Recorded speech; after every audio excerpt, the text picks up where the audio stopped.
এখন তো আর তুই টোকাই নয়, এখন তোর সবকিছু আছে। তোর যখন যা কিছু লাগে আমি দিব, তারপরও টোকাই নাম মুখে নিবি না। আচ্ছা, নিব না। এবার আপনি বলুন, আপনি কি কাউকে কখনো ভালোবেসেছেন?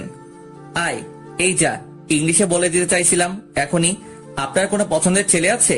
আমি এসব বিশ্বাস করি না। আর কোনো ছেলে কখনো ভুলেও আমাকে প্রপোজ করে নাই, কারণ তারা জানে আমি কেমন মেয়ে। এ কারণে ভয় প্রপোজ করে নাই। তাহলে মানুষের সাথে ভালো ব্যবহার করেন, তাদের সাথে কখনো অন্যায় করেন না, তাদের সবসময় ভালোবাসুন, দেখবেন জীবনটা অনেক সুন্দর হয়ে যাবে। তুই ঠিকই বলছিস হাসান। বাবার ক্ষমতা, টাকা পয়সায় আমি পুরো অন্ধ হয়ে গেছি। যখন যেটা চেয়েছি তাই করছি। গরিবের গায়ে কত হাত তুলেছি, কিন্তু একটা কথা, আজ পর্যন্ত আমি কাউকে হত্যা করি নাই। যা করেছে আব্বুর লোকেরা। কিছু মনে না করলে আমার সাথে একটা জায়গায় যাবেন, আমি মাঝে মাঝে ওখানে যাই। কিছু পিচ্চি ছেলে মেয়ে আছে, তাদের খাবার খাওয়াই। যাব, তবে আজকে আমি খাবার নিয়ে যাব, তুই কিন্তু নিতে পারবি না। ওকে, ঠিক আছে, এখন চলুন। তারা হয়তো না খেয়ে ঘুমিয়ে গেছে। তারপর মারিয়া আর আমি একটা রেস্টুরেন্টে গিয়ে খাবার নিয়ে বসিতে চলে আসলাম। আমাকে আর মারিয়াকে দেখে সবাই আমাদের সামনে চলে আসলো। আমাকে দেখে সবাই জড়িয়ে ধরলো। আমার আর ওদের কাহিনী দেখে মারিয়া এক ধ্যানে তাকিয়ে আছে। তারপর সবাইকে এক জায়গায় বসালাম, আমি সবাইকে খাওয়াই দিচ্ছি। তখন মারিয়াও হাত ধুয়ে তাদের খাইয়ে দিতে লাগলো। মারিয়ার এমন কিছু দেখে অবাক হলাম, কারণ যে মেয়ে গরিবদের দেখতে পারতো না, আর সেই মেয়ে আমার সাথে বস্তিতে এসে ছোট ছোট ছেলে মেয়েদের খাইয়ে দিচ্ছে। আমার কাছে অনেক ভালো লাগছে। সবার খাওয়া দাওয়া শেষ হলে তাদের থেকে বিদায় নিয়ে আমি আর মারিয়া বাসায় চলে আসলাম। আমি আর মারিয়া তাদের সাথে খাবার খেলাম। বাসায় আসতে আসতে রাত 9টা বেজে গেছে। মারিয়া কোনো কথা না বলে নিজের রুমে চলে গেল। আমি আমার রুমে চলে আসলাম। ওয়াশরুমে ঢুকে ফ্রেশ হয়ে বিছানায় শুয়ে বালিশের নিচ থেকে মোবাইলটা বের করে চালু করলাম। তারপর প্রধানকে ফোন দিলাম। আসসালামু আলাইকুম স্যার, কেমন আছেন? আলহামদুলিল্লাহ, ভালো আছি। তোমার তো আজকে কোনো খবর নেই। আমি তো অনেক চিন্তায় পড়ে গেছিলাম। সারাদিন কোথায় ছিলে? আসলে স্যার, আমি আজকে সারাদিন মারিয়ার সাথেই ছিলাম। ওর সাথে নানান জায়গায় গেছি, তাই আর বাসায় আসা হয়নি। তবে স্যার, একটা গুড নিউজ আছে। আরমান শিকদার কালকে বাংলাদেশে আসছে। এবার থেকে শুরু হবে আমার মিশন। তুমি কি শিওর আরমান শিকদার কালকে বাংলাদেশে আসছে? স্যার, মারিয়াকে আমার সামনে তার বাবা ফোন দিছে, তখন জানতে পারলাম। আর একটা জায়গার নাম বলছি। এই জায়গায় লোক পাঠিয়ে অস্ত্রগুলো বাহির করে পুরো বাড়িতে আগুন লাগিয়ে দিতে বলবেন। ওখানে প্রায় 10-15 জনের মতো লোক আছে। আপনি সেনাকর্মী সেভাবে পাঠাবেন। ঠিক আছে, আমি সব ব্যবস্থা করছি। তুমি নিজের খেয়াল রেখো। ঠিক আছে স্যার। আর একটা কথা, মারিয়া শিকদার মনে হয় আমার প্রতি দুর্বল, কারণ তার ব্যবহারে বোঝা যাচ্ছে ওকে আমার ভালোবাসার সাগরে ডুবিয়ে সবকিছু করতে হবে। ওকে, ঠিক আছে, যা কিছু করো নিজেকে সেভ রেখে করবে।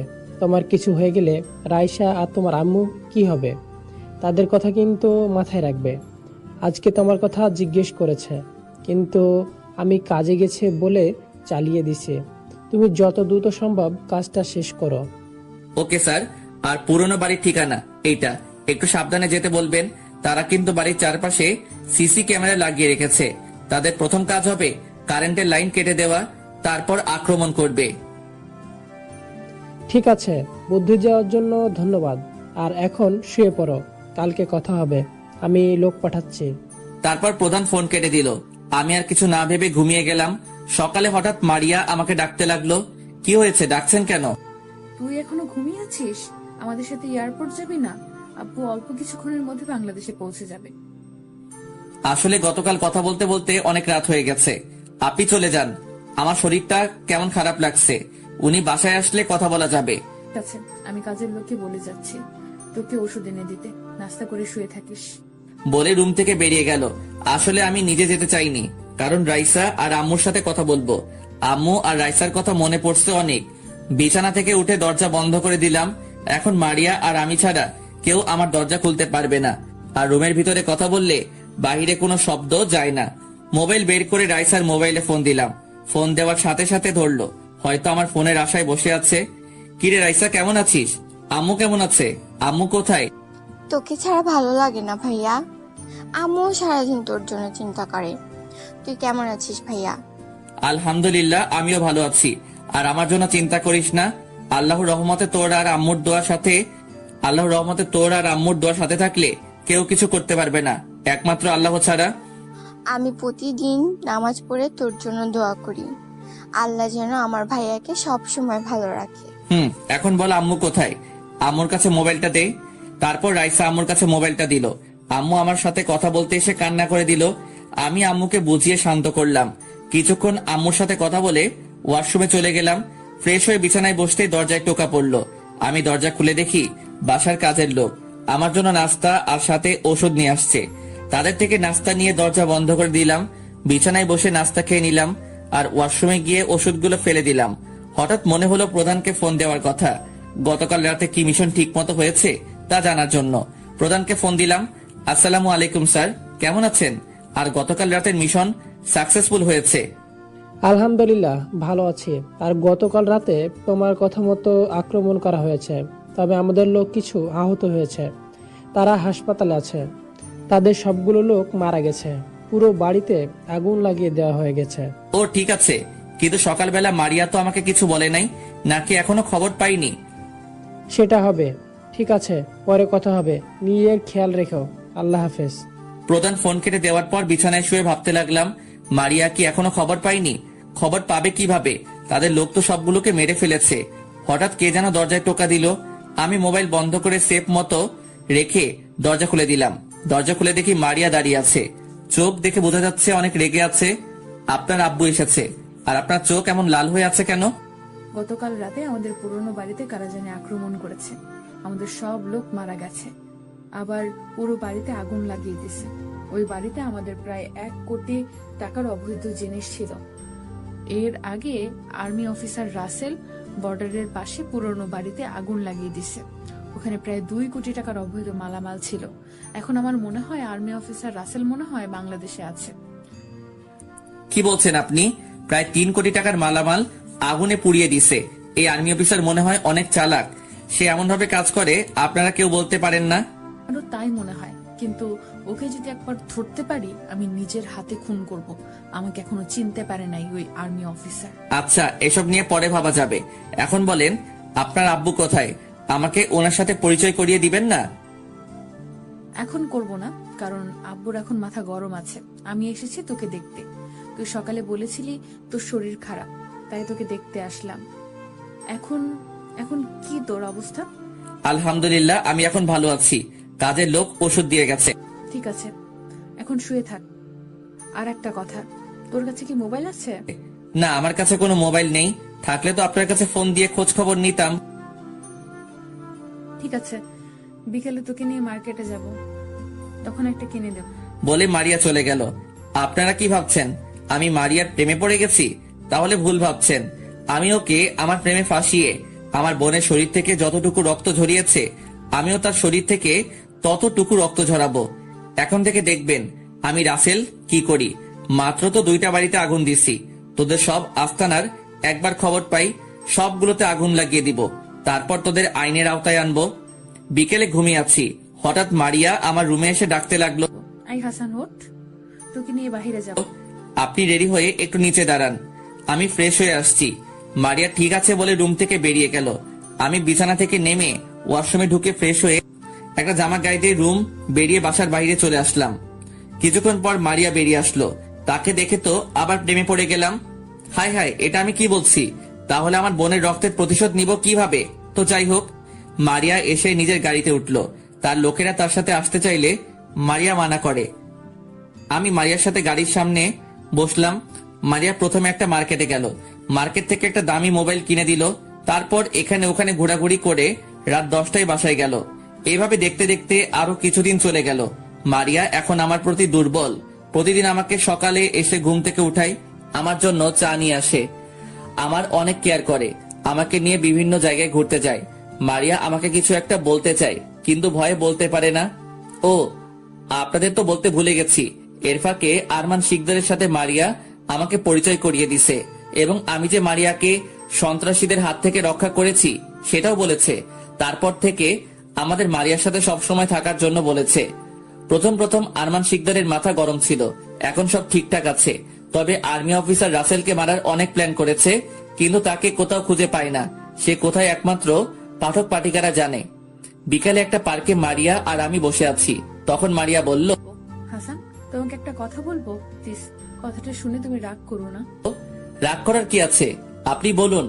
তারপর মারিয়া যেটা বলল সেটা শুনে আমি তো পুরো অবাক হয়ে গেলাম এবং মনে মনে খুশিও হলাম। যারা সত্যিকারে ভালোবাসে তারা মোনাজাতে কাঁদে, কখনো অভিশাপ দেয় না। রাগ কমে যায় ভাগ করে নিলে, অভিমান চলে যায় ভালোবাসা দিলে, কষ্ট বেড়ে যায় বন্ধু ভুলে গেলে, হৃদয় ভেঙে যায় মনের মানুষ আঘাত করলে। তারপর মারিয়া যেটা বলল সেটা শুনে আমি তো পুরো অবাক হয়ে গেলাম এবং মনে মনে খুশিও হলাম। মারিয়া আমার সামনে হাঁটু গেড়ে বসে বলতে লাগলো, যেদিন তুমি আমাকে সন্ত্রাসীদের হাত থেকে বাঁচিয়েছো সেদিন তোমাকে আমার অনেক ভালো লাগে। এই ভালো লাগা থেকে কখন যে তোমাকে ভালোবেসে ফেলেছি আমি নিজেও বলতে পারবো না। আমি অনেক খারাপ ছিলাম, কিন্তু তোমার সাথে থেকে আমি ভালো হতে শুরু করেছি, গরিবদের ভালোবাসতে শুরু করেছি। আমি চাই সারা জীবন তোমার পাশে থাকতে। প্লিজ হাসান, তুমি আমাকে ফিরিয়ে দিও না। আমি তোমাকে এই কয়দিনে অনেক ভালোবেসে ফেলেছি। I love you Hasan. একটা গোলাপ ফুল হাতে নিয়ে বলল, আমি তো মনে মনে অনেক খুশি, পাখি নিজে এসে ধরা দিয়েছে। এখন থেকে দেখবে মারিয়া শিকদার কষ্ট কাকে বলে। এই দিনের জন্য এতদিন অপেক্ষা করছি। এবার আমি বললাম, এটা আপনি কি বলছেন? আপনার মাথা ঠিক আছে? কোথায় আপনি আর কোথায় আমি? রাস্তা থেকে তুলে এনে বাসায় থাকতে দিছেন, আর আপনার বাবা এটা কখনো মেনে নিবে না। তার চেয়ে বরং আপনি আমাকে ভুলে যান, আমার থেকে আপনি ভালো ছেলে পাবেন। আমার তোমার থেকে ভালো ছেলে দরকার নেই, আমি তোমাকেই চাই। আর বাবার কথা বলছো? বাবা আজ পর্যন্ত আমার কোনো কিছু অপূর্ণ রাখিনি। তুমি প্লিজ আমাকে ভালোবাসো। আমিও আপনাকে ভালোবেসে ফেলেছি, কিন্তু আপনি অনেক বড় লোক। যদি ভালোবাসার কথা বলি তাহলে আপনি আমাকে বাসা থেকে বের করে দিবেন, তাই ভয়ে আপনাকে বলি নাই। আরে পাগল, এখানে ভয় পাবার কি আছে? এখন থেকে আপনি করে বলবে না, তুমি করে বলবে এবং নাম ধরে রাখবে। তখন আমি বললাম, আচ্ছা ঠিক আছে, তাহলে চলো বাসায় চলে যাই। আরো কিছুক্ষণ থাকি। আজকে আমি অনেক খুশি। তোমাকে আমার মনের কথা খুলে বলেছি এবং তোমাকে আপন করে ফেলেছি। এখন আমাকে একটা কিস করো। আমি বললাম, এখন এসব কিছুই হবে না, যা কিছু হবে বিয়ের পর। এখন বাসায় চলো। ঠিক আছে চলো। এতক্ষণ কোথায় ছিলে? বাবা, হাসানের হাতে কোনো ফোন নেই, তাই ওকে একটা ফোন কিনে দিতে মার্কেটে গিয়েছিলাম। ঠিক আছে, এখন ফ্রেশ হয়ে আয়, সবাই মিলে খাবার খাবো।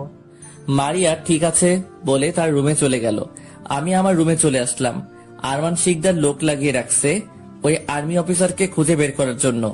আমি ফ্রেশ হয়ে নিচে গেলাম, দেখি মারিয়া আর আরমান শিকদার আমার জন্য খাবার টেবিলে বসে আছে। আমি একটা চেয়ার টেনে বসলাম, সবাই খাবার খেতে লাগলাম। তখন মারিয়া তার বাবাকে বলল, বাবা, আমি জানি তুমি আজ পর্যন্ত আমাকে কোনো কিছুর অভাব দাওনি। যখন যা চেয়েছি তাই পেয়েছি। আজ তোমার কাছে আরেকটা জিনিস চাইবো, তুমি কিন্তু মানা করতে পারবে না। আমি কখনো তোকে অভাব কি জিনিস তা বুঝতে দেইনি, তা যা চেয়েছিস তাই এনে দিছি। এবার বল তুই কি চাস, আমি তোকে এনে দিব। বাবা, আমি হাসানকে ভালোবাসি, আমি ওকে বিয়ে করতে চাই। তুমি কিন্তু দিবে বলছো? আমি মারিয়ার কথা শুনে অবাক হয়ে গেলাম। মেয়েটা এত তাড়াতাড়ি তার বাবার কাছে বলে দিবে, আমি তো ভাবতেই পারিনি। আরমান শিকদার বলল, এটা তুই কি বলছিস? তুই ওকে নিয়ে সুখে থাকতে পারবি? ওর তো মা বাবা কেউ নেই, একটা এতিম ছেলেকে তুই ভালোবাসলি? এটা আমি কখনো মেনে নিতে পারবো না।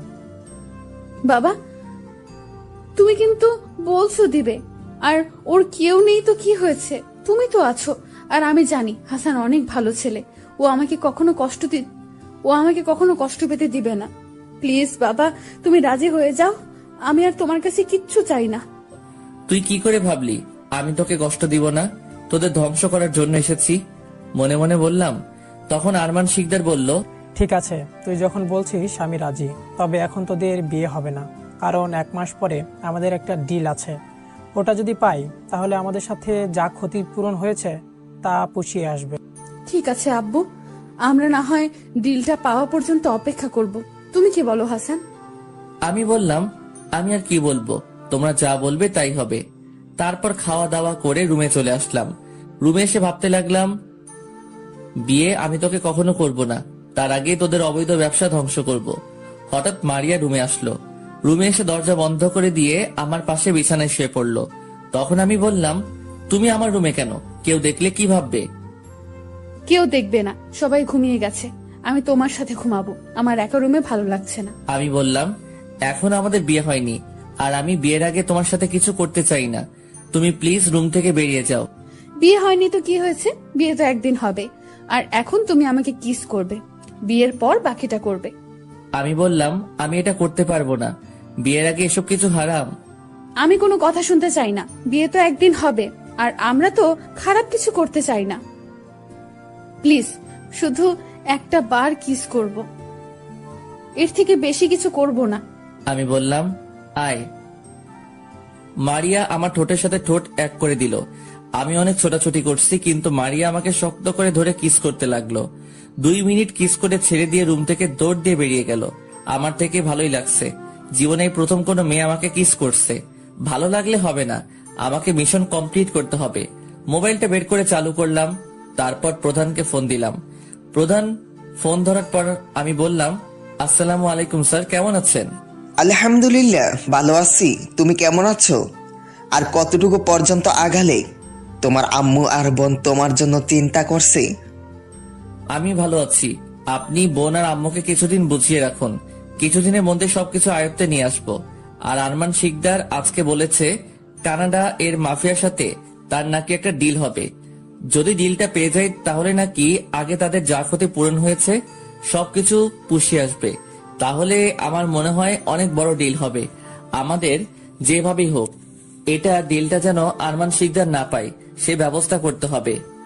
তাহলে আমাদের এখন থেকে সব প্ল্যান করতে হবে, যেই করে হোক ওই সময় আমাদের ওদের উপর আক্রমণ করতে হবে।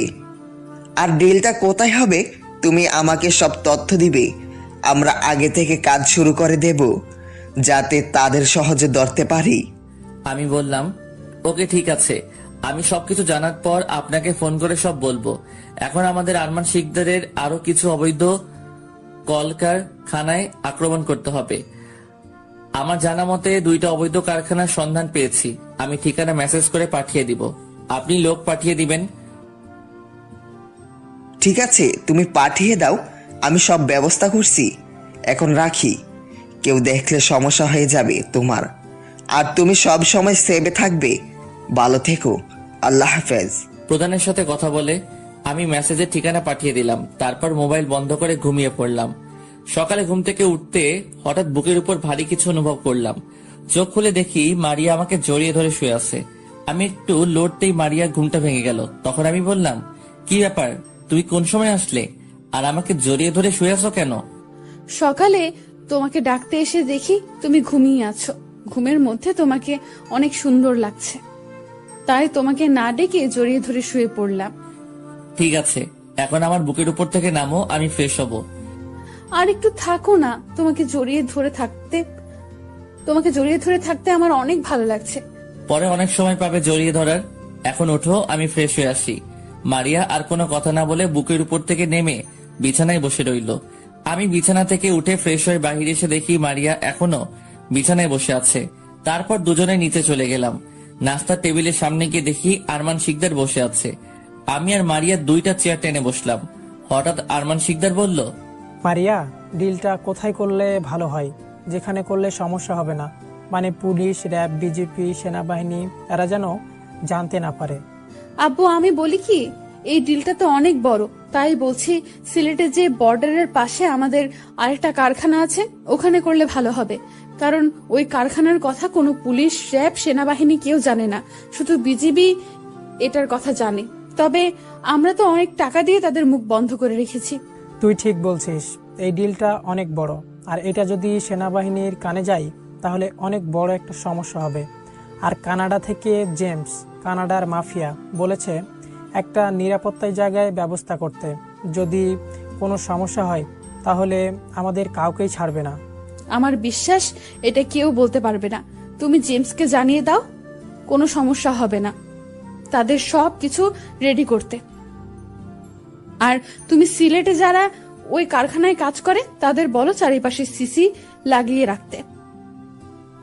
আর আমাদের এখান থেকে আরো কিছু লোক পাঠিয়ে দাও, তাহলে কাজটা তাড়াতাড়ি শেষ হবে। তুই ঠিক বলছিস, আগে জেমসকে জানিয়ে দিই, তারপর লোক পাঠিয়ে দিব। আরো কিছুক্ষণ কথা বললো তারা। আমি নাস্তা করে রুমে চলে আসলাম। রুমে এসে দরজা বন্ধ করে মোবাইল বের করে প্রধানকে মেসেজ দিয়ে জানিয়ে দিলাম, কারণ যে কোনো সময় মারিয়া আমার রুমে চলে আসতে পারে। মেসেজ পাঠানোর 2 মিনিট পর প্রধান শুধু ওকে লিখলো, তাতেই আমি বুঝে গেলাম। এই দেখছেন, বলতে না বলতেই রুমে ঢুকে গেল মারিয়া। রুমে ঢুকে সোজা এসে আমার কোলে বসে পড়লো। তার সাথে এখন বেশি কিছু করব না, আমার সাথে যা কিছু করার করুক, আমি তার সাথে তাল মিলিয়ে যাব। মারিয়া বলল, রুমে একা একা কি করো? আমাকে না নিয়ে তুমি রুমে চলে আসলে কেন? তোমরা গুরুত্বপূর্ণ কথা বলছো, তাই তোমাদের ওখানে না থেকে রুমে চলে আসলাম, যদি আমার থাকাতে সমস্যা হয়। ও, এই ব্যাপার। তুমি থাকলে সমস্যা হবে কেন? তুমি তো আর বাহিরের কেউ নয়, তুমি আমাদের পরিবারের একজন। আচ্ছা মারিয়া, তুমি বলছো এসব কাজ আর করবে না, তাহলে কেন করো? আমি তো বলছি গরিবের উপর অত্যাচার করব না, আমাদের এই অবৈধ ব্যবসা করে যাব। এই টাকার কারণে আমার আম্মুর চিকিৎসা করাতে পারি নাই, তাই আমি এই জায়গা থেকে কখনো ফিরে আসব না। তাই বলে অবৈধ ব্যবসা করে যাবে? হালাল পথে উপার্জন করতে পারো না? তুমি জানো এই অবৈধ ব্যবসার কারণে একদিন তোমার মৃত্যু হতে পারে। আমাদের কেউ কিছু করতে পারবে না। অনেক বড় বড় পুলিশ র্যাব আমাদের হাতের মুঠোয় আছে, কারণ আমাদের টাকা দিয়ে অনেক বড় বড় পুলিশ অফিসার গাড়ি বাড়ি করেছে। শুধু একটাই আফসোস, সেনাবাহিনীর কোনো কর্মকর্তাকে হাতের মুঠোয় আনতে পারি নাই। আমার জানা মতে সেনাবাহিনী টাকার বিনিময়ে কিছু করে না, তারা দেশের জন্য কাজ করে যায়। ঠিক বলছো। আচ্ছা, এখন এসব কথা বাদ দাও, আমাকে এখন জড়িয়ে ধরে কিস করো। গতকাল রাতে তোমাকে কিস করে সারা রাত ঘুমাতে পারিনি। এখন না করলে হয় না? না, এখন তোমাকে কিস করতে হবে। আমার আর সহ্য হয় না, কবে যে তোমাকে কাছে পাবো। ধৈর্য ধরো, ধৈর্যের ফল মিষ্টি হয়। বিয়ের পর তোমার সব আবদার পূরণ করব। সেটা বিয়ের পর। এখন তোমার ঠোঁট দুটো আমাকে টানছে। যদি কিস না করো তাহলে আমি তোমার সাথে আর কথা বলবো না। কি আর করার, আমি মারিয়াকে জড়িয়ে ধরে কিস করতে লাগলাম। মারিয়া আমাকে কিস করতে করতে বিছানায় ফেলে দিল। আমি বুঝতে পারছি মারিয়া কন্ট্রোল করতে পারছে না। আমি তাকে জোর করে সরিয়ে দিলাম। দেখতে দেখতে 10 দিন চলে গেল। এখন মারিয়া রাতে আমার সাথে ঘুমায়। আমাদের মধ্যে কিস, জড়িয়ে ধরা, এর থেকে বেশি কিছু হয়নি। আর এই দিনের ভিতরে আরো 2টা কারখানায় আগুন লাগিয়ে দেওয়া হয়েছে। কে বা কারা করছে এখনো তাদের খুঁজে বের করতে পারে নাই। বের করবে কিভাবে? সেনাবাহিনী তাদের একটা কেউ বাঁচিয়ে রাখে না, তাই আরমান শিকদার কাউকে ধরতে পারে না। কিন্তু তারপরেও জায়গায় জায়গায় লোক লাগিয়ে রাখছে। আর সিলেটে আরমান শিকদারের লোকেরা কাজ শুরু করে দিছে। আর আমাদের প্রধান সেনাবাহিনী নিয়ে প্ল্যান করতে আছে, এবং সবাই কিভাবে আক্রমণ করবে। সকালে মারিয়া রুমে এসে আমাকে ডাকতে লাগলো। আমি ঘুম ঘুম চোখে বললাম, কি হয়েছে, ডাকছো কেন? আমাকে আর একটু ঘুমাতে দাও। সারা রাত তোমার জন্য একটু ঘুমাতে পারি নাই। তুমি সারা রাত আমার সাথে দুষ্টুমি করছো। দুষ্টুমি শুধু আমি একা করছি? তুমিও তো করছো। এখন কথা না বলে বিছানা থেকে উঠে ফ্রেশ হতে যাও, আমি তোমার জন্য অপেক্ষা করছি। তারপর আমি বিছানা থেকে উঠে ফ্রেশ হতে চলে গেলাম। ফ্রেশ হয়ে এসে মারিয়া সহ নাস্তা করতে চলে গেলাম। 3 জন মিলে নাস্তা করলাম। তারপর আমি রুমে চলে আসলাম। আরমান শিকদার এখন ডিলটা নিয়ে ব্যস্ত। তার যে 2টা কারখানায় আগুন লাগিয়ে দিছি সেটার কোনো খবর নেই। আজকে বিকালে মারিয়াকে নিয়ে ঘুরতে আসলাম বাহিরে। আসার একটা কারণ আছে। কারণটা হলো আজকে মারিয়াকে আটক করব, তাই আগে থেকে সব প্ল্যান করে রাখছি। এটা আমি ছাড়া কেউ জানে না। আমি একটা পুরনো বাড়ি ঠিক করছি। আজকে মারিয়াকে পুরনো বাড়িতে আটকে রেখে কঠিন শাস্তি দিব। আমার বোনের শরীর থেকে যতটুকু রক্ত ঝরিয়েছে আজকে থেকে তার শরীর থেকে রক্ত ঝরাবো। মারিয়াকে নিয়ে সোজা পুরনো বাড়ির সামনে চলে আসলাম মারিয়াকে সারপ্রাইজ দিব বলে। চোখ বেঁধে আনছি। গাড়ির থেকে নেমে মারিয়াকে নিয়ে একটা রুমে ঢুকে গেলাম। রুমে ঢুকে একটা চেয়ারে বসিয়ে হাত পা বেঁধে দিলাম। তারপর চোখের বাঁধন খুলে দিলাম। মারিয়ার চোখ খোলার পর রুমের চারপাশে তাকিয়ে আমাকে বলল, হাসান, তুমি আমাকে কোথায় নিয়ে আসলে? দেখে তো বোঝা যাচ্ছে এটা একটা পুরনো বাড়ি। কি মারিয়া শিকদার, আমাকে চিনতে পারো নাই? আর চিনবেই বা কেমন করে? আমি তো চেহারা পাল্টে ফেলেছি। মানে কি বলছো তুমি হাসান? তোমার মাথা ঠিক আছে? আর আমাকে বেঁধে রাখছো কেন? তুমি না বলেছিলে আমাকে সারপ্রাইজ দিবে? তাহলে তোমার সারপ্রাইজ কোথায়? সারপ্রাইজ? ঠিকই ধরেছিস। তোকে আজকে এমন সারপ্রাইজ দিব তা তুই কল্পনাও করতে পারবি না। এই দেখ তোর সারপ্রাইজ। বলে মোবাইল থেকে ভিডিওটা বের করে মারিয়ার হাতে দিলাম। মারিয়া ভিডিওটা দেখে অবাক হয়ে গেল। তখন আমি বললাম, জি মারিয়া শিকদার, এখন আমাকে চিনতে পেরেছো? হয়তো অবাক হচ্ছ, তাই না? এটা আমার একটা প্ল্যান ছিল। তার মানে তুমি আর্মি অফিসার রাসেল? তার মানে তুই আমাদের সাথে থেকে সবকিছু করেছিস? আমাদের এতগুলো কারখানায় আগুন লাগিয়ে দিলি। ঠিকই ধরেছিস। এখন বাকি একটা কাজ আছে, সেটা হলো কিছুদিন পরে কানাডার জেমসের সাথে যে ডিলটা করতে এত কিছু করেছিস, সেটা আমি কখনো হতে দিব না। তোর বাপকে এবং ওই মাফিয়া জেমসকে মারবো। তোদের মতো মানুষ দেশটা ধ্বংস করে দিয়েছে, তোদের এমন কাজ আর হতে দিব না। তুই এখনো আমার বাবাকে চিনতে পারিস নাই। যদি শুনে তুই আমাকে এখানে আটকে রেখেছিস, তাহলে তোদের কাউকে ছাড়বে না। আমি ছাড়া আর কেউ জানে না তোকে কোথায় নিয়ে এসেছি। এখন আমি তোর এমন অবস্থা করব যেটা তুই কল্পনা করতে পারবি না। তোর লোকেরা আমার বোনের শরীর থেকে রক্ত বের করেছে, আমার বোন মরা থেকে বেঁচে আসছে। এখন তোর শরীর থেকে ততটুকু রক্তই বের করব। আমি আমার বক্সটা বের করে একটা ছুরি বের করলাম, তারপর মারিয়ার হাতে একটা টান দিলাম। চিরচির করে রক্ত বের হওয়া শুরু করলো। 2 হাতে ছুরি দিয়ে কেটে দিলাম এবং পায়ের তালুতে কেটে দিলাম। মারিয়া অনেক কান্না করছে, কিন্তু তার কান্নায় আমার কিছু আসে যায় না। মারিয়া অনেক আকুতি মিনতি করছে তাকে মাফ করে দেওয়ার জন্য, কিন্তু আমি তার কোনো কথাই শুনছি না। হঠাৎ মারিয়া জ্ঞান হারিয়ে ফেলছে। মৃত্যু শব্দটা কারো কাছে খুব ভয়ঙ্কর, আবার কারো কাছে মুক্তির উপায়।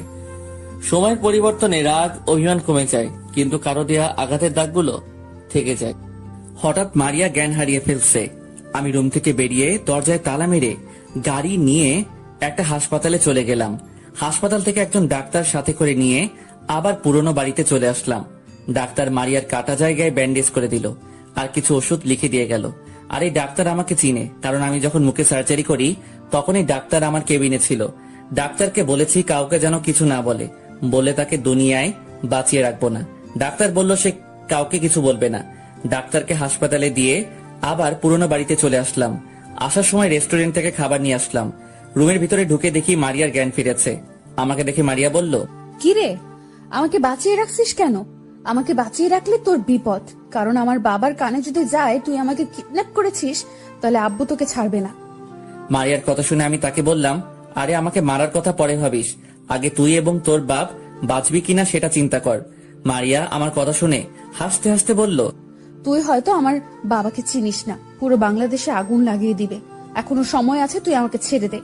এবার আমি মারিয়াকে বললাম, সেটা সময় বলে দিবে, শুধু কানাডার মাফিয়া জেমসকে বাংলাদেশে আসতে দাও। জেমসের সাথে তোর বাবাকেও ওপরে পাঠিয়ে দিব। এখন কথা না বলে খাবার খেয়ে ওষুধগুলো খেয়ে নেই। মারিয়ার দিকে খাবারগুলো এগিয়ে দিয়ে মারিয়া খাবার হাতে নিয়ে ফেলে দিল।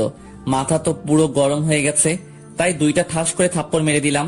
মারিয়া গালে হাত দিয়ে কান্না করে দিল। তখন আমি আবার বললাম, ভেবেছি তোকে বাঁচিয়ে রেখে তোর সামনে তোর বাবাকে মারবো, কিন্তু এখন আর তা করবো না। এখন তোকে না খাইয়ে মারবো। এই কথা বলে রুম থেকে বেরিয়ে আসলাম। রুমের বাহির থেকে তালা মেরে দিলাম। আসলে মারিয়ার জন্য কেমন যেন খারাপ লাগছে, তাই ডাক্তার এনে তাকে চিকিৎসা করালাম, কিন্তু এখনো দেখি তার দিমাগ যায়নি। আমি খাবার খেয়ে অন্য রুমে এসে বিছানায় শুয়ে ভাবতে লাগলাম, এখন কি করা যায়। মারিয়ার মোবাইল বন্ধ করে রেখেছি। আমার মোবাইলে আরমান শিকদার খালি ফোন দিচ্ছে, কিন্তু আমি রিসিভ করছি না। আরমান শিকদার পুরো পাগলের মতো হয়ে গেছে। রাতে প্রধানের সাথে কিছুক্ষণ কথা বলে ঘুমিয়ে গেলাম। সকালে ঘুম থেকে উঠে ফ্রেশ হয়ে মারিয়ার রুমে গেলাম। খাবারের প্যাকেটের দিকে তাকিয়ে দেখি খাবার নেই। আসলে গতকাল রাতে খাবার বেশি নিচে পড়ে নাই। ওষুধের দিকে তাকিয়ে দেখি ওষুধও খেয়েছে। হয়তো ব্যথা সহ্য করতে পারে নাই। বড় লোকের আদরি মেয়ে তো, কখনো কেউ গায়ে হাত তুলে নাই, তাই ব্যথা সহ্য করতে পারে না। মারিয়ার দিকে তাকিয়ে দেখি ছোট বাচ্চাদের মতো ঘুমাচ্ছে। ইচ্ছে করছে তার কপালে একটা চুমু দিতে। হাই হাই, এটা আমি কি ভাবছি? আমি কি আবার তার প্রেমে পড়ে গেছি? ঠিকই ধরেছেন। আসলে তাকে মারার পর রাতে ঘুমাতে পারি নাই। চেহারা একদম খারাপ হয়ে গেছে মারিয়ার। তো যাই হোক, আমি মারিয়াকে ডাকতে লাগলাম, এই মিস মারিয়া, এবার উঠেন, এখানে আপনাকে ঘুমাতে আনা হয়নি, তাড়াতাড়ি ফ্রেশ হয়ে নেন, আমি বাইরে যাচ্ছি।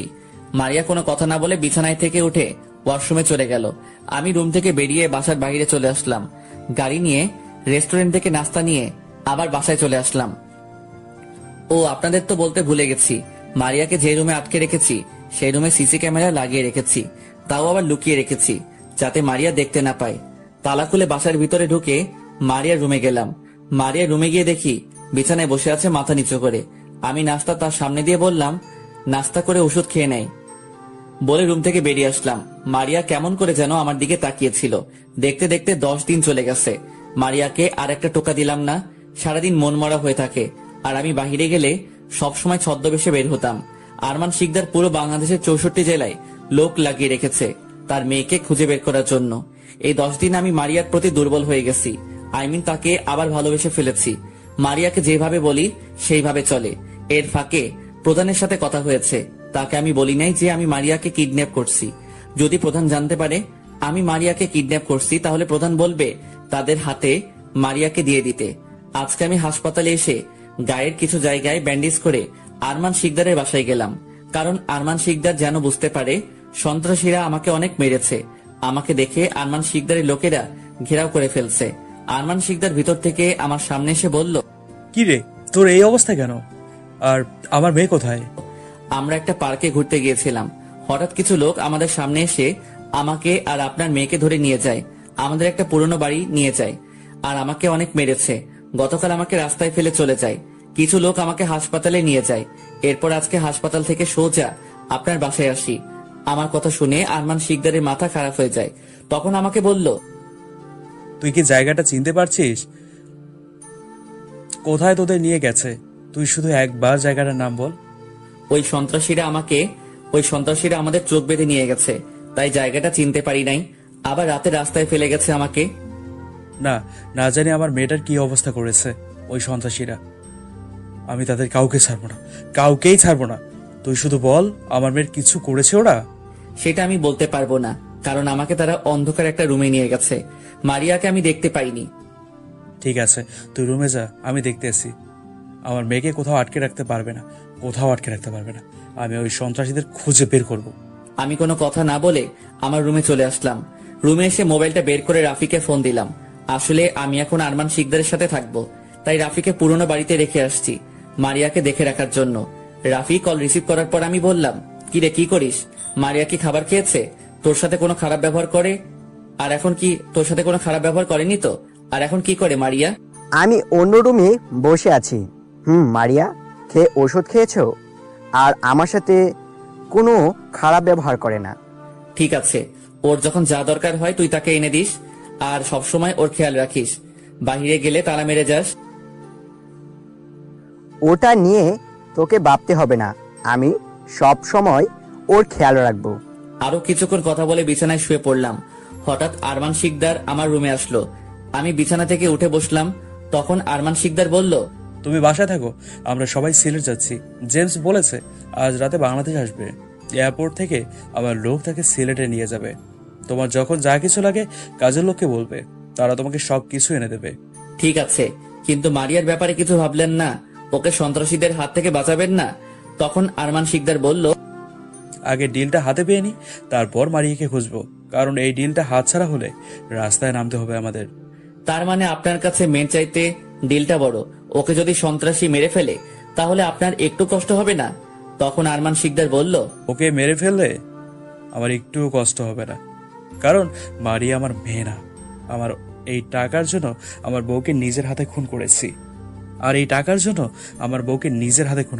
আর মারিয়ার বাবা মাকে তো আমি জানিই না। মারিয়াকে রাস্তায় পেয়েছি, এরপর বাসায় এনে ওকে লালন পালন করি আমি। আর ওকে আবার নিজের মতো করে লালন পালন করেছি, তাই তো সে এত অহংকারী হয়েছে।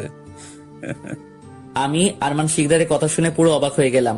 টাকার জন্য নিজের স্ত্রীকে মেরে ফেলছে, আর মারিয়া তার মেয়ে না, তাই তো মারিয়া এত অহংকারী হয়েছে। তখন আরমান শিকদার বলল, ঠিক আছে, তুমি থাকো, আমি গেলাম। এই কথা বলে আরমান শিকদার রুম থেকে বেরিয়ে গেল। হঠাৎ মোবাইলটা হাতে নিয়ে আমি তো অবাক হয়ে গেলাম, কারণ রাফি এখনো ফোন কাটে নাই। আমি মনে করছি রাফি ফোন কেটে দিছে। আমি হ্যালো বলার সাথে সাথে ওপাশ থেকে কান্নার আওয়াজ আসছে।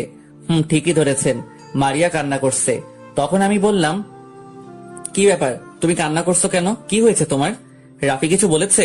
তখন মারিয়া কান্না করতে করতে বলল, রাসেল, তুমি একটু এখানে আসবে প্লিজ, অল্প কিছুক্ষণের জন্য। ঠিক আছে, আমি এখনই আসছি, তুমি কান্না করো না। আমি ফোন কেটে রুম থেকে বেরিয়ে কাজের লোককে বলে বাসা থেকে বেরিয়ে আসলাম। একটা রিক্সা নিলাম। রাফিকে একটা জায়গার কথা বললাম ওখানে গাড়ি নিয়ে আসার জন্য। কিছুক্ষণ পর সেই জায়গায় পৌঁছে গেলাম। আমি গিয়ে দেখি রাফি আমার আগে এসে গাড়ি নিয়ে দাঁড়িয়ে আছে। রিক্সার ভাড়া মিটিয়ে রাফির কাছে গেলাম। রাফির কাছে গিয়ে তাকে বললাম, কিরে, মারিয়া কান্না করছে কেন? তখন রাফি বলতে লাগলো, আসলে তোর সাথে কথা বলে মোবাইল পাশে রেখে শুয়েছিলাম। আমি মনে করেছি তুই ফোন কেটে দিছস, কিন্তু হঠাৎ মোবাইলে তোর আর আরমান শিকদারের কথা শুনতে পাই, কারণ লাউড স্পিকার ছিল। আমি তোদের কথা শুনতে শুনতে হঠাৎ রুমের দরজার দিকে চোখ যাই। দেখি মারিয়া দাঁড়িয়ে আছে এবং আরমান শিকদারের সব কথা শুনে কান্না করে দিল। তারপর কি হলো তুই তো জানিস। ফল কাটি নাই, অনেক ভালো হয়েছে। তা না হলে মারিয়া সত্যটা কখনো জানতে পারতো না। এখন দাঁড়িয়ে না থেকে বাসায় চল, মারিয়া কিছু একটা করে ফেলতে পারে। রাফি আর আমি গাড়ি নিয়ে সোজা বাসায় চলে আসলাম। গাড়ি থেকে নেমে তালা খুলে বাসার ভিতরে ঢুকলাম, কিন্তু ঢোকার সাথে সাথে মারিয়া এমন কিছু করবে আমি তো অবাক হয়ে গেলাম। কি ভাবছেন খারাপ কিছু? আপনারা একটু বেশিই বোঝেন, আপনাদের একটু ধৈর্য নেই। আগে তো শুনবেন কি করেছে। আমি ভিতরে ঢোকার সাথে সাথে মারিয়া এসে আমাকে জড়িয়ে ধরে কান্না করতে লাগলো। তখন আমি মারিয়াকে বললাম, এই মারিয়া কান্না করছো কেন? এবার মারিয়া কান্না করতে করতে বলল, রাসেল, তুমি আমাকে ক্ষমা করে দাও। আমি না বুঝে অনেক বড় অন্যায় করেছি। আমি জানতাম না আরমান শিকদার আমার বাবা না। আজকে বুঝতে পারলাম ওই আরমান শিকদার আমাকে ব্যবহার করেছে, তার মতো করে তৈরি করেছে। মারিয়ার কথা শুনে আমি বললাম, আমি তোমাকে অনেক আগে মাফ করে দিছি। আজকে আরমান শিকদারের কথা শুনে তোমার জন্য আরো মায়া জমেছে। একটা কথা কি, আমি তোমাকে প্রথম যেদিন তোমার গায়ে হাত তুলি তোমার শরীর থেকে রক্ত বের হচ্ছে, সেদিন আমার অনেক খারাপ লাগছে, তাই তো তোমাকে আর কষ্ট দেই নাই। আর একটা কথা কি, এই কয়দিনে আমি তোমাকে ভালোবেসে ফেলেছি। আজকে তোমার কাছে আমি সত্যি কথা বলি, এই কয়দিন তোমাকে মারার জন্য অভিনয় করে গেছি। তোমার সামনে মন মরা হয়ে বসে থাকতাম, তোমার দিকে অন্যভাবে তাকিয়ে থাকতাম, যাতে তুমি বুঝতে পারো আমি তোমার প্রতি দুর্বল। তোমার কথা ঠিকভাবে শুনতাম। কিন্তু আজকে যখন আরমান শিকদারের কথাগুলো শুনলাম, তখন যেন আমার মাথায় আকাশ ভেঙে পড়লো। বিশ্বাস করো, এই কথাটা শোনার জন্য মোটেও প্রস্তুত ছিলাম না। তারপর তোমাকে মারার কথা ভুলে গেছি। প্লিজ, তুমি আমাকে ছেড়ে যেও না। এখন এখন তুমি ছাড়া আমার আর কেউ নেই। কথাগুলো বলতেই মারিয়া কান্না করে দিল। আমি মারিয়ার চোখের পানি মুছে বললাম, আমি তোমাকে কখনো ছেড়ে যাব না। আমার এই দেহে যতদিন প্রাণ থাকবে ততদিন তোমাকে ছেড়ে কোথাও যাব না। আরো কিছুক্ষণ কথা বলে মারিয়া, আমি আর রাফিকে নিয়ে বাসা থেকে বেরিয়ে গাড়ি নিয়ে রাফিদের বাসায় চলে আসলাম, কারণ মারিয়াকে রাফিদের বাসায় রেখে আমি প্রধানের অফিসে যাব। কিছুক্ষণ পর রাফিদের বাসায় চলে আসলাম। বাসার ভিতরে ঢুকে আঙ্কেল আন্টিদের সাথে কথা বলে বাসা থেকে বেরিয়ে গাড়ি সোজা প্রধানের অফিসে চলে গেলাম। অফিসের ভিতরে ঢুকে প্রধানের কেবিনে অনুমতি নিয়ে ঢুকলাম। প্রধানের সামনে গিয়ে স্যালুট দিয়ে সালাম দিলাম। তখন প্রধান বলল, আরে রাসেল, তুমি হঠাৎ এখানে? আমাকে তো বলো নাই তুমি আসবে। তখন আমি প্রধানকে বললাম, আসলে স্যার আমাদের এখনই সিলেট যেতে হবে, কারণ জেমস আজকে রাতে বাংলাদেশে আসবে। তারপর প্রধানকে পুরো ঘটনা খুলে বললাম। তখন প্রধান বলল, তাহলে আমাদের আজকে রাতে সিলেটে পৌঁছাতে হবে। সিলেটে গিয়ে সব প্রস্তুতি নিতে হবে, আর ওদের বাঁচিয়ে রাখা যাবে না। আমরা চাইলে জেমসকে এয়ারপোর্টে আটকাতে পারি, কিন্তু এটা আরমান শিকদারের কানে গেলে সে ওখান থেকে সরে যাবে। প্রধানের কথা শুনে আমি বললাম, ঠিক বলছেন স্যার, আমরা হেলিকপ্টারে করে সিলেট ক্যাম্পে যাব। ক্যাম্প থেকে সব প্রস্তুতি নিয়ে ওদের আস্তানায় যাব। তখন প্রধান বলল, ঠিক আছে, তুমি বাইরে গিয়ে সবাইকে এক জায়গায় হতে বলো, আমি কিছুক্ষণের মধ্যেই আসছি। আমি ঠিক আছে বলে প্রধানের ক্যাবিন থেকে বেরিয়ে গেলাম। তারপর সবাইকে এক জায়গায় জড়ো করলাম। কিছুক্ষণ পর প্রধান আসলো।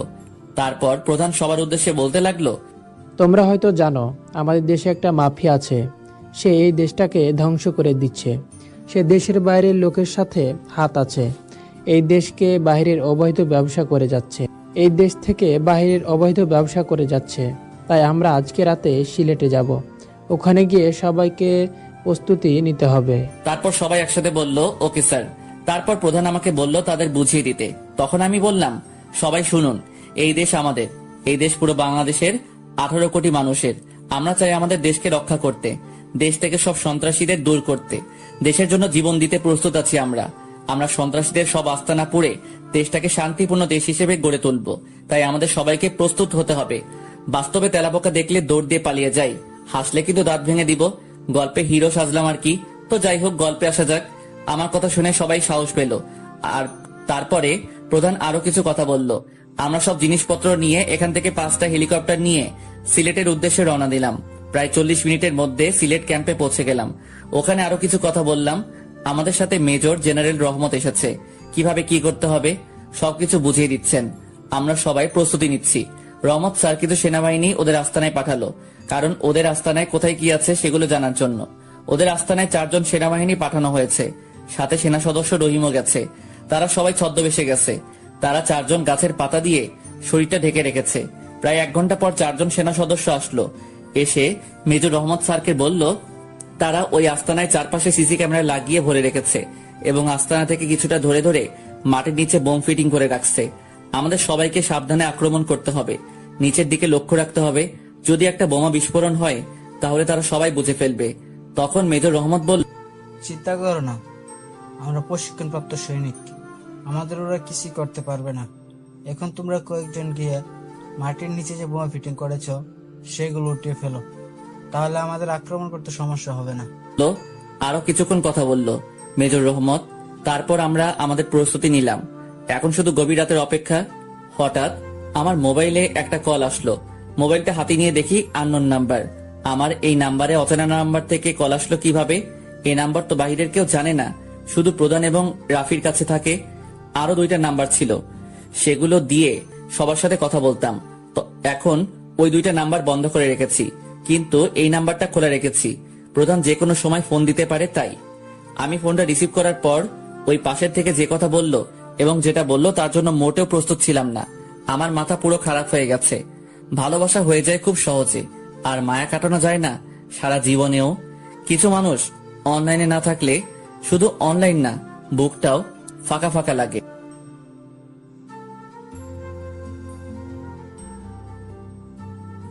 আমি ফোনটা রিসিভ করার পর ওই পাশের থেকে যে কথা বলল এবং যেটা বলল তার জন্য মোটেও প্রস্তুত ছিলাম না।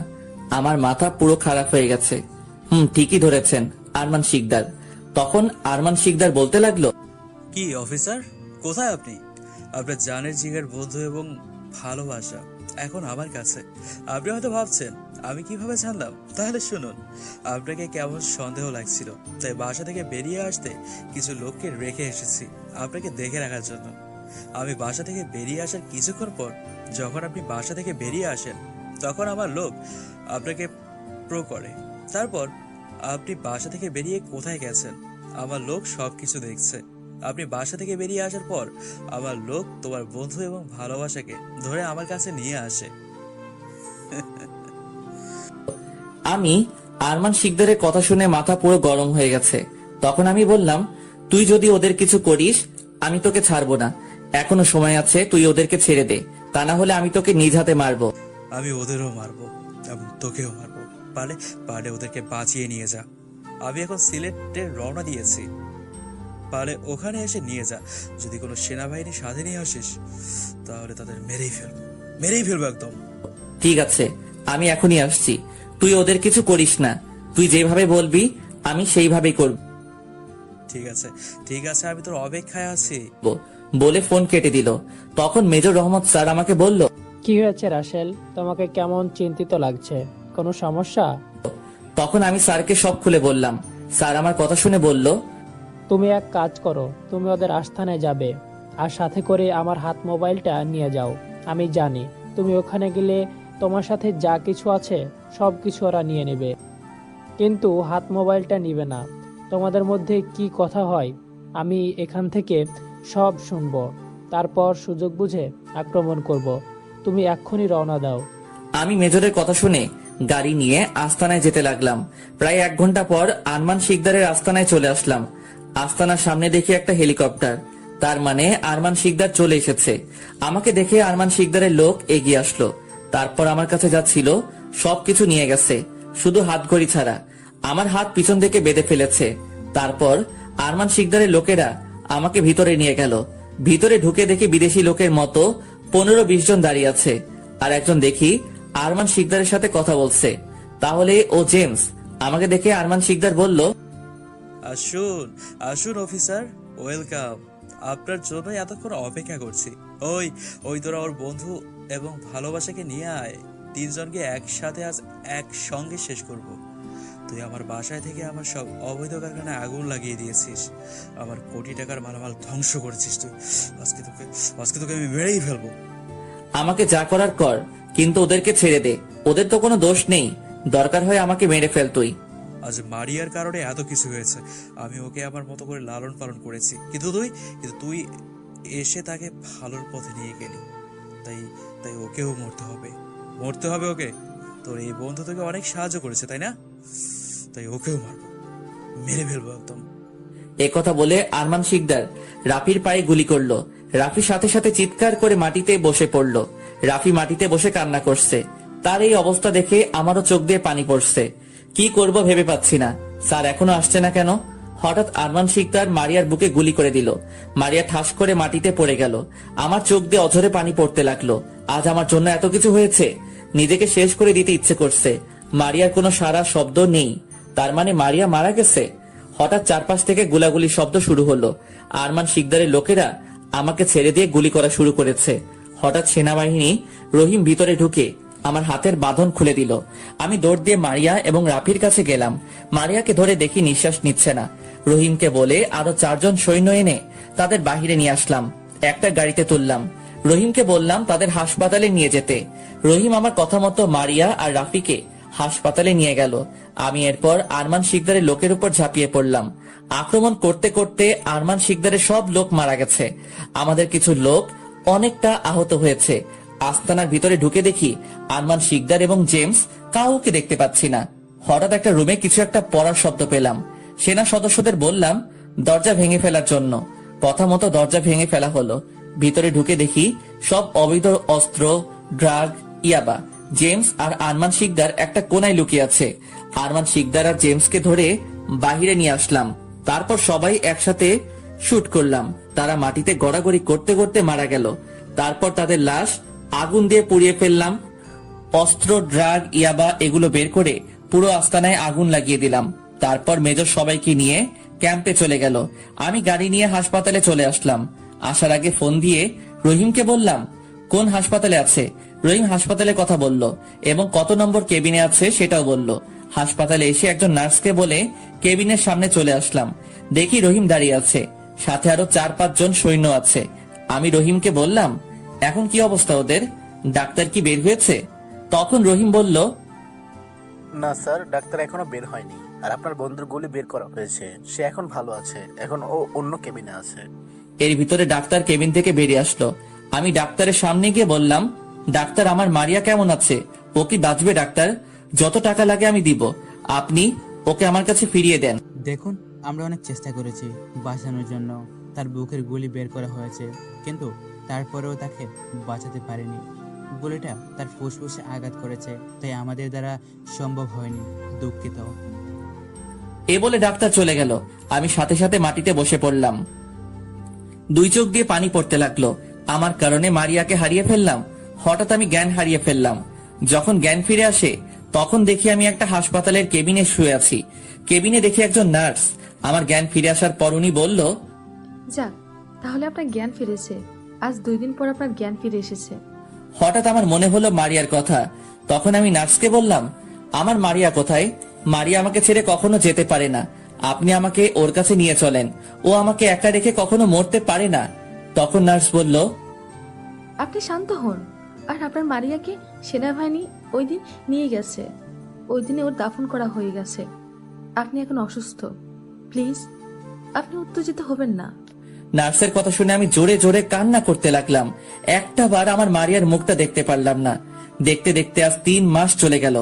মারিয়াকে কবর দেয়া হয়েছে আমার বাসার পাশে। এর ভিতরে আম্মু আর রাইসাকে দেশে নিয়ে আসলাম। আমার মুখের চেহারা আগের মতো করে ফেললাম। এখন কিছুটা স্বাভাবিক আছি, কিন্তু মারিয়ার কথা ভুলতে পারছি না। আজকে ক্যাম্প থেকে বাসায় আসলাম। কলিং বেল চাপ দেওয়ার পর একটা মেয়ে দরজা খুলে দিয়ে আমাকে জড়িয়ে ধরে কান্না করে দিল। আমি মেয়েটার মুখটা ওপরে উঠিয়ে যেটা দেখলাম তার জন্য মোটেও প্রস্তুত ছিলাম না। ঠিকই ধরেছেন, মারিয়া। কিন্তু মারিয়া তো মারা গেছে, তাহলে এখন কোথা থেকে আসলো? আমি মারিয়াকে বললাম মারিয়া তুমি না মারা গেছো? আমি মরি নাই রাসেল, আল্লাহ আমাকে এখনো বাঁচিয়ে রাখছে। মানে কিভাবে, কি হয়েছে আমাকে একটু খুলে বলো। আজকে আমি এখনো বেঁচে আছি একজন ডাক্তারের কারণে।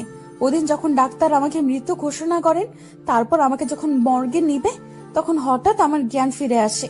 তখন একজন ডাক্তার আমাকে দেখে। তারপর আমাকে দেখে তিনি বুঝতে পারেন আমাকে বাইরে নিয়ে গেল, সুস্থ করা যাবে। আমাকে বাইরে নিয়ে গেলে সুস্থ করা যাবে। তারপর ইমার্জেন্সি আমাকে তিনি তার টাকা খরচ করে আমেরিকা নিয়ে আসে। এখানে আমার চিকিৎসা শুরু করে। আল্লাহর রহমতে আমি বেঁচে যাই। আমি সুস্থ হতে প্রায় 3 মাস লেগে যায়। তারপর আমাকে বাংলাদেশে নিয়ে আসে। বাংলাদেশে আসার পর তোমাকে খোঁজার জন্য রাফিদের বাসায় যাই। ওদের বাসায় গিয়ে রাফিকে পেয়ে যাই। তারপর রাফি আমাকে তোমার বাসায় নিয়ে আসে। আমি মারিয়ার কথা শুনে বললাম, তাহলে ডাক্তার আমাকে বলে নাই কেন? আর সেনা সদস্য তাহলে কাকে দাফন করলো? ডাক্তার তোমাকে বলতে পারে নাই, কারণ তুমি নাকি আমার মরার কথা শুনে জ্ঞান হারিয়ে ফেলেছো, কিন্তু তোমার জ্ঞান ফিরে আসে নাই। তাই তোমাকে আর কিছু না বলে সবকিছু জরুরি ভাবে করে বাইরে নিয়ে গেছে। আর তোমার সেনা সদস্য কাকে দাফন করলো সেটা আমি বলতে পারবো না। আর আমাকে সবকিছু বলেছে ডাক্তার আঙ্কেল, যখন আমার জ্ঞান ফিরে আসে তখন। আমি মারিয়াকে আর কিছু জিজ্ঞাসা না করে জড়িয়ে ধরলাম। মারিয়ার পুরো মুখে চুমু খেতে লাগলাম। হঠাৎ রাইসা বলল, ভাইয়া আমি কিন্তু এখানে আছি, ভাবিকে পেয়ে আমার কথা ভুলে গেছো। আমি মারিয়াকে ছেড়ে রাইসার কপালে চুমু দিয়ে বললাম, আমি আমার বোনের কথা কখনো কি ভুলতে পারি? ভাইয়া চলো না আমরা কোথাও থেকে ঘুরে আসি। দেখতে দেখতে আজ আমার বাসর রাত। আজকে আমার আর মারিয়ার বিয়ে হয়েছে। বিয়েটা আমাদের বাসায় হয়েছে। বিয়েতে প্রধান সহ আরো অনেকে এসেছে। অনেক ধুমধাম করে বিয়েটা হয়ে গেল। আমার বিয়ের সব আয়োজন রাফি করেছে। ও আপনাদের তো বলতে ভুলে গেছি, মারিয়াকে যে ডাক্তার বাঁচিয়েছে তিনিও এসেছে। আমি ওনাকে টাকা দিতে চেয়েছি, কিন্তু উনি নাই। উনি বলে তার মেয়েকে বাঁচিয়েছে, তাদের কোনো ছেলে মেয়ে নেই, তাদের এত টাকা দিয়ে কি করবে। রাফি আমাকে জোর করে বাসর ঘরে ঢুকিয়ে দিল। আমি বাসর ঘরে ঢুকে দরজা বন্ধ করে বিছানার দিকে এগিয়ে গেলাম। রাফি নিজ হাতে বাসর ঘর অনেক সুন্দর করে সাজিয়েছে। মারিয়া আমাকে দেখে বিছানা থেকে নেমে এসে পা ধরে সালাম করতে গেলে আমি তাকে বুকে জড়িয়ে ধরি। তারপর দুজনে অজু করে 2 রাকাত নফল নামাজ আদায় করলাম। মারিয়া বিছানায় গিয়ে ঘোমটা দিয়ে বসে পড়লো। আমি বিছানার উপর উঠে মারিয়ার ঘোমটা উপরে তুললাম। মারিয়াকে দেখে আমি এক ধ্যানে তাকিয়ে আছি। আজকে মারিয়াকে অনেক সুন্দর লাগছে। আমাকে এভাবে তাকিয়ে থাকতে দেখে মারিয়া বলল, এভাবে তাকিয়ে কি দেখছো? তুমি বাসর না করলে খালি তাকিয়ে থাকবে? রাত তো শেষ হয়ে যাচ্ছে। আজকে তোমাকে অনেক সুন্দর লাগছে, শুধু তোমার দিকে তাকিয়ে থাকতে মনে কয়। কেন, আগে বুঝি সুন্দর ছিলাম না? এখন না তাকিয়ে থেকে আমাকে আদর করো। আমি তোমার মতন একটা ছেলে চাই। না, তোমার মতো কিউট একটা মেয়ে চাই। ঠিক আছে, আল্লাহ যা দিবে তাতেই খুশি। তারপর আর কি, শুরু হয়ে গেল সন্তান আনার মিশন। আপনারা আর জানা লাগবে না। সকালে ঘুম থেকে উঠতে দেখি মারিয়া আমাকে জড়িয়ে ধরে শুয়ে আছে। তার শরীরে কাপড় নেই, তার বুকের উপরে তিলটা আমাকে টানছে। তারপর তিলটার মধ্যে একটা কিস করলাম। হঠাৎ মারিয়া জড়িয়ে ধরে কিস করতে লাগলো। তারপর আর আরেকবার হয়ে গেল, মানে ইতিহাস। দুজনে একসাথে ওয়াশরুমে ঢুকে গোসল করলাম। ওয়াশরুম থেকে বেরিয়ে এসে আমি একটা জামা গায়ে দিলাম। বিপত্তি ঘটলো, মারিয়া শাড়ি পরতে পারে না, তাই মারিয়াকে শাড়ি পরিয়ে দিলাম। দুজনে একসাথে নিচে আসলাম। এর ফাঁকে রাইসা এসে আমাদেরকে ডেকে গেছে। দুজনে 2টা চেয়ার টেনে বসলাম। তখন আম্মু বলল, মারিয়া রাসেলকে নাস্তা দাও। মারিয়া আমাকে নাস্তা দিল। তখন রাইসা বলে উঠল, ভাইয়া চলো না আমরা কোথাও থেকে ঘুরে আসি। এখন না রাইসা, আরো কিছুদিন পরে যাব। আগে তোর পরীক্ষা শেষ হোক, তারপর আমরা সবাই কক্সবাজার ঘুরতে যাব। রাইসা ঠিক আছে বলল। কথা বলতে বলতে নাস্তা শেষ করে রুমে চলে আসলাম। দেখতে দেখতে রাইসার পরীক্ষা চলে এসেছে। রাইসা এবার নিউ 10-এ উঠবে। রাইসাকে প্রতিদিন পরীক্ষার সময় স্কুলে নিয়ে যাই, আর পরীক্ষা শেষ হলে নিয়ে আসি। দেখতে দেখতে রাইসার সব পরীক্ষা শেষ। রাতে সবার সাথে খাবার খেয়ে রুমে আসলাম। কিছুক্ষণ পর মারিয়া রুমে এসে দরজা বন্ধ করে দিল। তারপর আমার পাশে এসে আমার কোলে মাথা দিল। তারপর বলল, চলো না কোথাও ঘুরে আসি। রাইসার তো পরীক্ষা শেষ, বাসায় একা একা ভালো লাগে না। একা একা কোথায়, বাসায় তো আম্মু সবসময় তোমার সাথে থাকে। আর আমিও চিন্তা করছি কিছুদিনের জন্য প্রধানের কাছ থেকে ছুটি নিয়ে ঘুরতে যাব। ঠিক আছে, কিন্তু তুমি এই কদিন আমাকে আদর করো নাই, সারাক্ষণ কাজে বিজি ছিলে। আম্মু আমাকে প্রতিদিন বলে তিনি দাদি ডাক শুনতে পাবে। তিনি কবে দাদি ডাক শুনতে পাবে, আর আইসা বলে সে কবে ফুফি ডাক শুনবে। তুমি তো আমাকে আদর করো না। এখন থেকে তোমাকে প্রতিদিন আদর করব। আসো, তোমাকে আজকে পুরো রাতে ভালোবাসা দিয়ে ভরিয়ে দেব। মারিয়াকে জড়িয়ে ধরে ঠোঁটের সাথে ঠোঁট লাগিয়ে দিলাম। তারপর দুজনকে পাগলের মতো কিস করতে লাগলাম। আস্তে আস্তে হারিয়ে গেলাম অজানা ঠিকানায়। আজকে আমরা সবাই কক্সবাজার যাচ্ছি। প্রধানের কাছে বলে 7 দিনের ছুটি নিলাম। রাইসা আর আম্মু গাড়ির পিছনের সিটে বসলো। মারিয়া আমার সাথে সামনের সিটে বসলো। ও আপনাদের তো বলতে ভুলে গেছি, প্রধান আমার নিরাপত্তার জন্য সাথে কিছু সৈন্য দিল। তারা পিছনে একটা গাড়ি নিয়ে আসতেছে। প্রায় 5 ঘন্টা পর আমরা কক্সবাজার এসে পৌঁছে গেলাম। আসার আগে 4টা রুম বুক করে এসেছি। একটা আম্মু আর রাইসা, আরেকটায় আমি আর মারিয়া, আর 2টোই সেনা সদস্য। আমরা সবাই হোটেলে পৌঁছে গেলাম। ম্যানেজার আমাদের রুম দেখিয়ে দিল। আম্মু আর রাইসা তাদের রুমে গেল, আমি আর মারিয়া একটা রুমে গেলাম। সেনাবাহিনী তাদের 2টা রুমে চলে গেল। দুজনে ফ্রেশ হলাম। কিছুক্ষণ পর খাবার নিয়ে আসলো। মারিয়াকে বললাম আম্মু আর রাইসাকে ডেকে আনতে। মারিয়া, রাইসা আর আম্মুকে ডেকে আনলো। তারপর সবাই খাবার খেলাম। খাবার খেয়ে আম্মু আর রাইসা তাদের রুমে চলে গেল। আমি আর মারিয়া একটা ঘুম দিলাম। বিকালে ঘুম থেকে উঠে ফ্রেশ হয়ে সবাই সমুদ্র সৈকতে ঘুরতে গেলাম। দেখতে দেখতে 5 দিন চলে গেল। অনেক আনন্দ করেছি। আজকে সবাই বাসায় ফিরে যাচ্ছি। বাসায় ফিরে আগের মতো কাজ করতে লাগলাম। মারিয়া বাসায় আম্মু আর রাইসার খেয়াল রাখে, আমি কাজ নিয়ে ব্যস্ত থাকি। এইভাবে কিছুদিন যাওয়ার পর হঠাৎ একদিন আমার মোবাইলে একটা কল আসে। আমি তখন একটা জায়গায় সেনাবাহিনী নিয়ে যাচ্ছিলাম কাজের জন্য। আমি ফোন ধরার পর ওপাশ থেকে যেটা শুনলাম সেটা শোনার জন্য মোটেও প্রস্তুত ছিলাম না। ফোন ধরার পর ওপাশ থেকে যেটা শুনলাম সেটা শোনার জন্য মোটেও প্রস্তুত ছিলাম না। ফোনটা করেছিল রাফি। তখন রাফি বলল, আজকে মার্কেটের সামনে এসে দেখলাম ভাবি এবং রাইসাকে কিছু ছেলে ডিস্টার্ব করছে। আমি কিছু করতে পারিনি, কারণ তারা 5-6 জনের মধ্যে ছিল। তারা রাইসার ওড়না ধরে টানছে। পরে রাইসার ওড়না দিয়ে ছেলেগুলো চলে গেছে। আমি রাইসা আর ভাবিকে একটা রিক্সায় উঠিয়ে দেই। তাদের প্রো করেছি। ঠিক আছে, তুই আগে দেখ ছেলেগুলো কোথায় থাকে। আমি একটা কাজের জন্য বের হয়েছি। কাজটা শেষ করে তোর কাছে ফোন দিব। ঠিক আছে, আমি ওদের প্রো করছি। তুই কাজ শেষ করে আয়, আমি ওদের পেছনে আছি। রাফি ফোন কেটে দিল। কিছুক্ষণ পর আমরা কাজের জায়গায় চলে আসলাম। এখানে কাজ হলো, কিছুদিন আগে এখানে 10টা ঘর আগুন লেগে পুড়ে গেছে। তাই সরকার আমাদের হাতে ওদের খাবার আরো নানা কিছু দিল। সবকিছু ওদেরকে দিয়ে আমরা ফিরে আসলাম এবং বলে এসেছি কিছুদিন পরে সবাইকে নতুন ঘর বানিয়ে দেওয়া হবে। আপাতত কলেজের ভিতরে থাকতে বললাম। যতদিন না তাদের নতুন ঘর হচ্ছে ততদিন এখানে থাকতে বলা হয়েছে এবং খাবার শেষ হলে দিয়ে যাব। আমার সাথেই সবাই ক্যাম্পে চলে গেছে। আমি গাড়ি নিয়ে সোজা রাফির বাসায় চলে গেলাম। রাফিকে ফোন দিয়ে বাসার বাহিরে আসতে বললাম। কিছুক্ষণ পর রাফি বের হয়ে আসলো। তখন রাফিকে বললাম, কিরে, কি খবর পেলি? তারা কোথায় থাকে, কি করে, সব খবর এনেছিস? এনেছি। ওদের বাসা আমাদের কলেজের পেছনে। আর ওখানে মানুষের থেকে শুনেছি ছেলেগুলো অনেক খারাপ। কলেজের মেয়েদের অনেক ডিস্টার্ব করে, কিন্তু কেউ কিছু বলতে পারে না, কারণ তারা বর্তমান এমপির লোক। ঠিক আছে, তাহলে আমার সাথে চল, দেখি আজকে ওদের এমপি কি করে। আমার হাত থেকে ছাড়িয়ে নেয়। তারপর রাফিকে নিয়ে কলেজের পিছনে চলে গেলাম। এখানে একটা বাজার আছে। রাফি আমাকে হাত দিয়ে দেখিয়ে দিল। একটা দোকানে সবগুলো ছেলে বসে আড্ডা দিচ্ছে। আমি আর রাফি তাদের সামনে গেলাম। একটা কথা বলে রাখি, আমার শরীরে ডিউটির পোশাক ছিল না। আমি বেশিরভাগ সিভিল পোশাকে থাকি। আমরা ওদের সামনে গিয়ে আমি ওদের বললাম, কিরে, তোরা অনেক বড় নেতা হয়ে গেছিস। রাস্তাঘাটে মেয়ে মানুষ দেখলে সহ্য হয় না। আজকে আবার আমার স্ত্রী এবং বোনের সাথে খারাপ ব্যবহার করেছিস।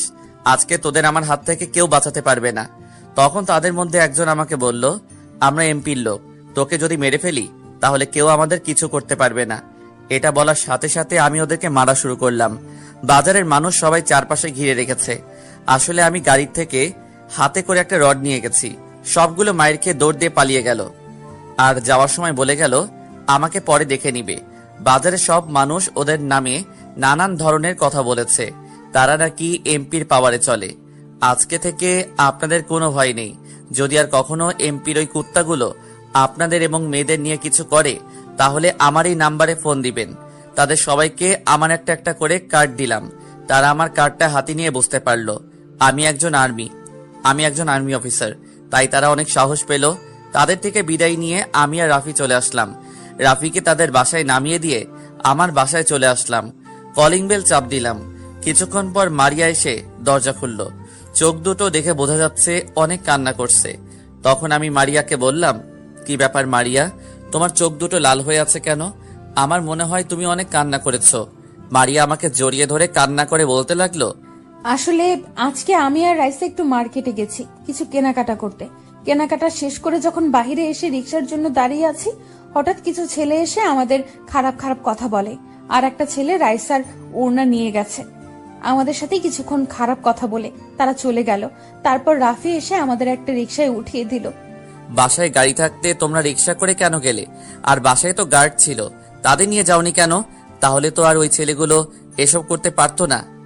আসলে আমাদের রিক্সায় ওঠার অনেক শখ ছিল, তাই রাইসা আর আমি রিক্সা করে মার্কেটে গেলাম। গার্ড আমাদের সাথে যেতে চেয়েছে, কিন্তু আমরা মানা করছি। আমরা বুঝতে পারি নাই আমাদের সাথে এমন কিছু হবে। যা হবার হয়ে গেছে, এখন আর কান্না করো না। রাফি আমাকে সব বলেছে, এখন ওদের শিক্ষা দিয়ে বাসায় আসলাম। এখন বলো রাইসা কোথায়? রাইসা আম্মুর রুমে আছে, সে এখনো কান্না করে যাচ্ছে। আম্মু অনেক চেষ্টা করছে কিন্তু তার কান্না থামছে না। ঠিক আছে, চলো রাইসার কাছে যাই। তারপর আমি আর মারিয়া রাইসার কাছে গেলাম। রুমে ঢুকে দেখি রাইসা আম্মুকে ধরে কান্না করছে, চেহারা পুরো ফুলে গেছে কান্না করতে করতে। আমি রাইসার পাশে বসলাম। আমি রাইসা বলে ডাক দিতেই আম্মুকে চেয়ে দিয়ে আমাকে জড়িয়ে ধরে আরো জোরে জোরে কান্না করে দিল। আমি বললাম, এই পাগলি, কান্না করছিস কেন? এই দেখ, তোর ভাই চলে এসেছে। আমি ওই ছেলের এমন মায়ের মেরেছি, আর কোনোদিন এমন কাজ করবে না। তুই কান্না করিস না, যা হবার হয়ে গেছে, এখন কান্না থামা। তখন রাইসা বলল, তুই জানিস ভাইয়া, ওই ছেলেগুলো ভাবিকে অনেক খারাপ খারাপ কথা বলেছে, যেটা মুখে প্রকাশ করা যাবে না। আমাকেও বলেছে। রাফি ভাইয়া শুধু দাঁড়িয়ে দাঁড়িয়ে দেখেছে, উনি কিছুই বলে নাই। আসলে রাফি আমাকে সব বলেছে, কিন্তু ও তো একা কিছু করতে পারবে না, তাই তো আমাকে ফোন দিয়ে সব বলেছে। হঠাৎ আম্মু বলে উঠলো, রাসেল, ওরা কেউ এখনো কিছু মুখে দেয়নি। মার্কেট থেকে এসে সারাক্ষণ কান্না করে গেছে। তুই ওদের সাথে করে নিয়ে আয়। আর রহিমা, বাসার কাজের মহিলা, কে টেবিলে খাবার রাখছি। ঠিক আছে আম্মু, তুমি খাবার রেডি করো, আমি ওদের নিয়ে আসছি। আম্মু রুম থেকে বেরিয়ে গেল। আমি রাইসাকে বুঝিয়ে ওয়াশরুমে পাঠালাম। কিছুক্ষণ পর রাইসা বের হয়ে আসার পর মারিয়া ঢুকলো। মারিয়া আসার পর আমি ঢুকলাম। আম্মুর রুমে তিনজনে ফ্রেশ হয়ে খাবার টেবিলে চলে আসলাম। চেয়ার টেনে তিনজনই বসলাম। আম্মু সবাইকে খাবার বেড়ে দিচ্ছে। রাইসা খাবার খাচ্ছে না, শুধু ভাত নাড়াচাড়া করছে। তখন আমি রাইসাকে বললাম, কিরে রাইসা, খাবার খাচ্ছিস না কেন? এভাবে ভাত নাড়াচাড়া করছিস কেন? তখন রাইসা বলল, ভাইয়া, আমার খেতে ভালো লাগছে না, আমি রুমে চলে যাই। এটা বললে তো হবে না, এদিকে আয়, আজকে ভাইয়া তোরে নিজ হাতে খাইয়ে দিব। রাইসা আর কিছু বলল না। আমি রাইসার প্লেট থেকে খাবার নিয়ে ওকে খাইয়ে দিতে লাগলাম। সবার খাবার খাওয়া শেষ হলে যে যার রুমে চলে আসলাম। মারিয়া আমাকে জড়িয়ে ধরে শুয়ে আছে। মারিয়া আমাকে বলল, রাসেল, ডাক্তার আঙ্কেল ফোন দিয়ে বলেছে তাদের বাসা থেকে কিছুক্ষণ বেড়ায় আসতে। ওনার স্ত্রী মানে আন্টি আমাকে দেখার শখ। আন্টির আমাকে দেখার শখ। ওনাদের বিয়েতে আসতে পারে নাই, আমাদের বিয়েতে আসতে পারে নাই। তখন উনি অসুস্থ ছিল। তুমি ঠিকই বলেছ, যার জন্য আজ তুমি বেঁচে আছো তার সাথে তো ঠিকভাবে কথা হয় না। উনি যখন বলেছে তাহলে কালকে তুমি আর আমি উনি যখন বলেছে তাহলে কালকে তুমি আর আমি যাব। ঠিক আছে, এখন আমাকে আদর করো। আজকে অনেক কষ্ট পেয়েছি, এখন তুমি আদর দিয়ে সব কষ্ট দূর করে দাও। তারপর আর কি, মারিয়াকে জড়িয়ে ধরে কিস করতে লাগলাম। মারিয়াও আমার সাথে তাল মিলাতে লাগলো। আর জানতে হবে না বাকিটা বুইড়ার ঠ্যাং। এখন আমি আর মারিয়া গাড়িতে করে ডাক্তার আঙ্কেলের বাসায় যাচ্ছি। সকালে মারিয়া তাদের ফোন করে বলছে, প্রায় 30 মিনিট পর ডাক্তার আঙ্কেলের বাসায় চলে আসলাম। দারোয়ান আমার পরিচয় জানতে চাইলে আমার কার্ডটা দেখাই। তখন দারোয়ান আমাকে স্যালুট দিয়ে সালাম দিল। গাড়ি পার্কিং করে ভিতরে ঢুকলাম। তারপর দরজায় কলিং বেল চাপ দিলাম। ও আপনাদের তো বলতে ভুলে গেছি, আসার সময় নানান ধরনের ফল, মিষ্টি, আরো অনেক কিছু আনছি। সেগুলো দারোয়ান নিয়ে আসতেছে। কিছুক্ষণ পর একজন মহিলা দরজা খুলে দিল। দেখে মনে হচ্ছে আন্টি। মারিয়া ওনাকে সালাম করলো আর বলল, কেমন আছেন আন্টি? আপনার শরীর এখন কেমন আছে? আর আঙ্কেল কোথায়, দেখছি না যে? তার মানে তুমি মারিয়া? তোমার কথা অনেক শুনেছি তোমার আঙ্কেলের কাছ থেকে। তুমি নাকি মরার থেকে বেঁচে এসেছো। বাংলাদেশে নাকি চিকিৎসা করাও সম্ভব না, তাই তোমাকে বাইরে নিয়ে চিকিৎসা করিয়েছে? জি আন্টি, আজ যদি আঙ্কেল না থাকতো তাহলে এই দুনিয়ায় বেঁচে থাকতাম না। তা এখন আঙ্কেল কোথায়? ওনাকে তো দেখছি না। তোমার আঙ্কেল শুধুমাত্র উচিলা, হায়াত মতের মালিক ওপরওয়ালা। আর তোমার আঙ্কেল ওয়াশরুমে আছে। তোমার পাশে কেউ? আন্টি, ও আমার স্বামী, বর্তমানে একজন আর্মি অফিসার। কিছুদিন থেকে আঙ্কেল বলেছে এসে বেড়ায় যেতে, তাই আজকে সকালে আঙ্কেল ফোন দিয়ে আসলাম।